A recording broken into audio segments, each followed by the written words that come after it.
말씀은 마가복음 5장 21절에서 43절까지의 말씀입니다. 예수께서 배를 타시고 다시 맞은편으로 건너가시니 큰 무리가 그에게로 모이거늘 이에 바닷가에 계시더니 회당장 중에 하나인 야이로라 하는 이가 와서 예수를 보고 발 아래 엎드려 간곡히 구하여 이르되 내 어린 딸이 죽게 되었사오니 오셔서 그 위에 손을 얹으사 그로 구원을 받아 살게 하소서 하거늘 이에 그와 함께 가실새 큰 무리가 따라가며 에워싸 밀더라. 12해를 혈루증으로 알아온 한 여자가 있어 많은 의사에게 많은 괴로움을 받았고 가진 것도 다 허비하였으되 아무 효험이 없고 도리어 더 중하였던 차에 예수의 소문을 듣고 무리 가운데 끼어 뒤로 와서 그의 옷에 손을 대니 이는 내가 그의 옷에만 손을 대어도 구원을 받으리라 생각함일러라. 이에 그의 혈루 근원이 곧 마름에 병이 나은 줄을 몸에 깨달으니라. 예수께서 그 능력이 자기에게서 나간 줄을 곧 스스로 아시고 무리 가운데서 돌이켜 말씀하시되 누가 내 옷에 손을 대었느냐 하시니 자들이 여짜오되 무리가 애워싸 미는 것을 보시며 누가 내게 손을 대었느냐 물으시나이까 하되 예수께서 이 일 행한 여자를 보려고 둘러보시니 여자가 자기에게 이루어진 일을 알고 두려워하여 떨며 와서 그 앞에 엎드려 모든 사실을 여쭈니 예수께서 이르시되 딸아 네 믿음이 너를 구원하였으니 평안히 가라. 네 병에서 놓여 건강할지어다. 아직 예수께서 말씀하실 때에 회당장의 집에서 사람들이 와서 회당장에게 이르되 당신의 딸이 죽었나이다. 어찌하여 선생을 더 괴롭게 하나이까. 예수께서 그 하는 말을 곁에서 들으시고 회당장에게 이르시되 두려워하지 말고 믿기만 하라 하시고 베드로와 야고보와 야고보의 형제 요한 외에 아무도 따라옴을 허락하지 아니하시고 회당장의 집에 함께 가사 떠드는 것과 사람들이 울며 심히 통곡함을 보시고 들어가서 그들에게 이르시되 너희가 어찌하여 떠들며 우느냐. 이 아이가 죽은 것이 아니라 잔다 하시니 그들이 비웃더라. 예수께서 그들을 다 내보내신 후에 아이의 부모와 또 자기와 함께한 자들을 데리시고 아이 있는 곳에 들어가사 그 아이의 손을 잡고 이르시되 달리다굼 하시니 번역하면 곧 내가 네게 말하노니 소녀야 일어나라 하심이라. 소녀가 곧 일어나서 걸으니 나이가 12살이라.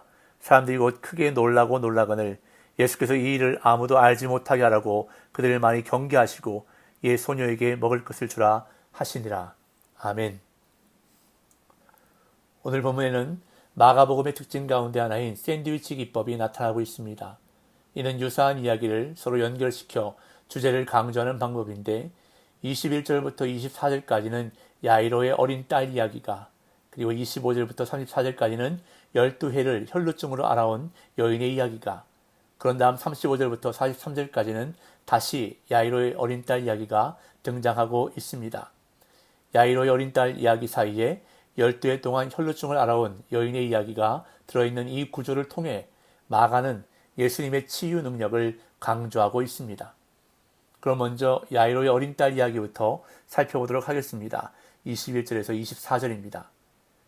예수께서 배를 타시고 다시 맞은편으로 건너가시니 큰 무리가 그에게로 모이거늘 이에 바닷가에 계시더니 회당장 중에 하나인 야이로라 하는 이가 와서 예수를 보고 발 아래 엎드려 간곡히 구하여 이르되 내 어린 딸이 죽게 되었사오니 오셔서 그 위에 손을 얹으사 그로 구원을 받아 살게 하소서 하거늘 이에 그와 함께 가실새 큰 무리가 따라가며 애워싸 밀더라.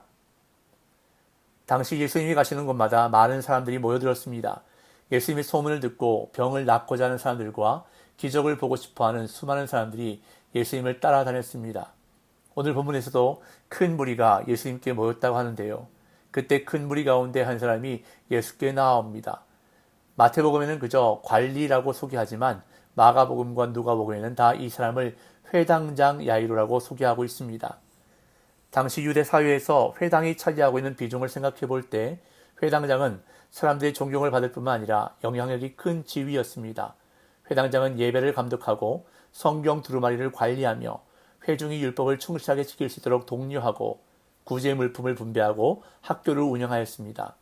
또한 회당 건물의 관리를 감독하고 안식일에 하나님의 말씀을 가르칠 수 있는 랍비, 선생들을 물색하는 일을 맡은 사람이 바로 회당장이었습니다. 그런데 이러한 신분과 위치에 있었던 회당장이 예수님을 찾아온 것입니다.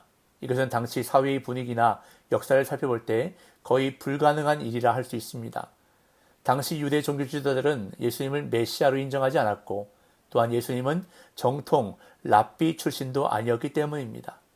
갈릴리의 나사렛이란 시골 동네에서 목수의 아들로 자란 아무 직책도 없는 무명의 젊은이에게 회당장이 직접 찾아와서 많은 사람들이 보고 있는 가운데 예수님의 발 아래 엎드려 간곡하게 간청을 하고 있는 것입니다.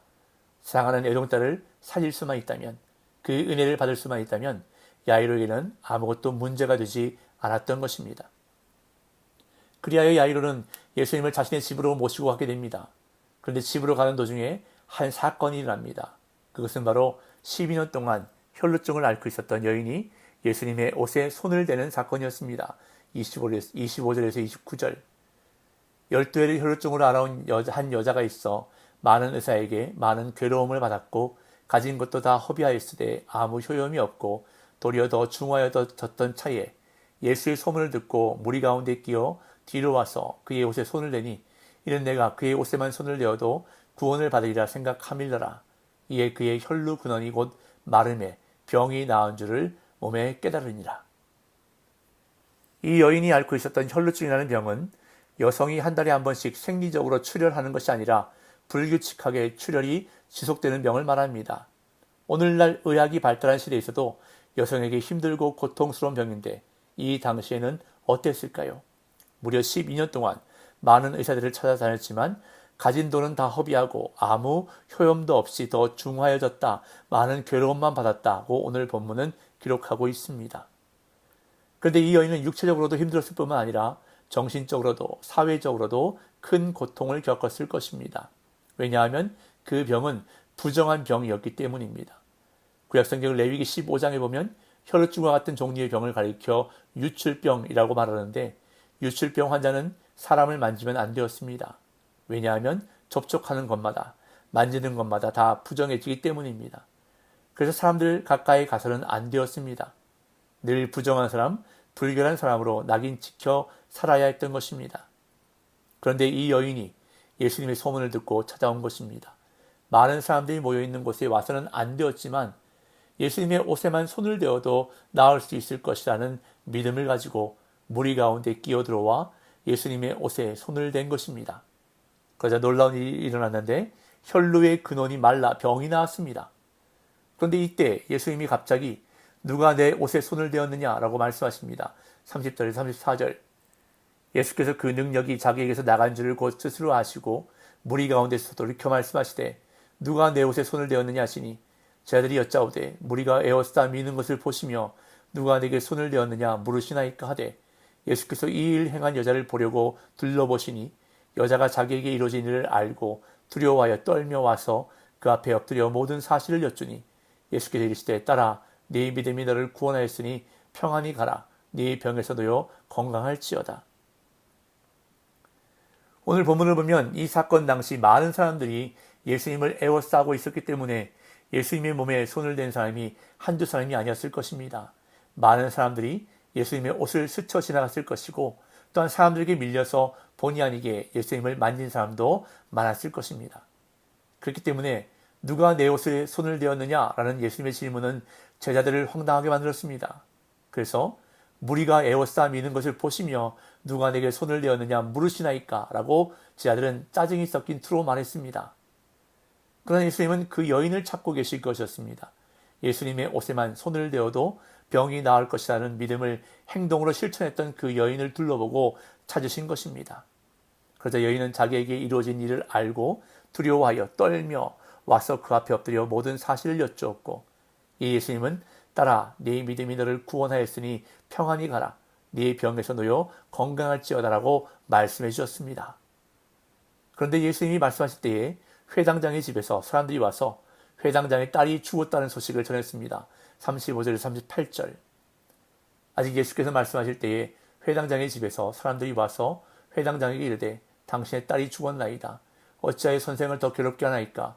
예수께서 그 하는 말을 곁에서 들으시고 회당장에게 이르시되 두려워하지 말고 믿기만 하라 하시고 베드로와 야고보와 야고보의 형제 요한 외에 아무도 따라옴을 허락하지 아니하시고 회당장의 집에 함께 가사 떠드는 것과 사람들이 울며 심히 통곡함을 보시고